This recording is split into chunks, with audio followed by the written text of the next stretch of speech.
నమశంకరాయ.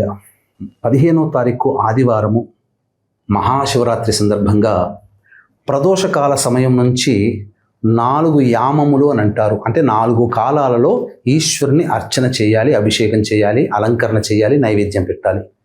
మొదటి కాలము సాయంకాలం 6 గంటల 6 నిమిషాల నుంచి 9 గంటల 5 నిమిషాల మధ్య కాలంలో ఆవు పాలతో అభిషేకము చేసి, గంధముతో అలంకరణ చేసి, పసుపు పచ్చని పూలతో అర్చన చేయాలి.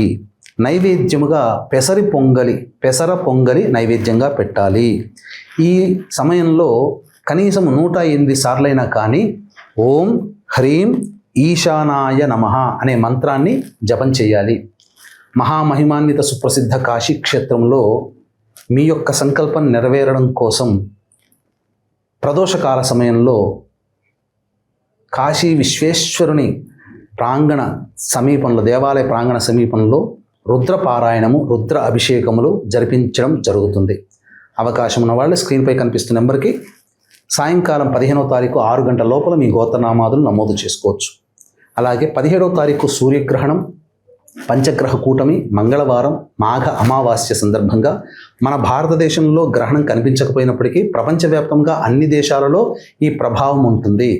కావున గ్రహణం ఏర్పడుతున్న రాశిని బేస్ చేసుకొని వృషభ, మిథున, కర్కాటక, సింహ, తుల, వృశ్చిక, మకర, కుంభ, మీన రాశిలో జన్మించిన వారికి ఈ యొక్క గ్రహణ దోషం ఉంది. కావున 17వ తారీఖు మధ్యాహ్నం 3 గంటలకి కాశీ క్షేత్రంలో గ్రహణ దోష నివారణ పూజలు, హోమాలు, చండీ హోమము, మృత్యుంజయ హోమము, రుద్ర హోమము, సుదర్శన హోమము, అలాగే లక్ష్మీ హోమము, కాలభైరవ, సుబ్రహ్మణ్య హోమాదులు జరిపించి శక్తిపాతము చేసినటువంటి కరుంగలి మాల ఇవ్వడం జరుగుతుంది.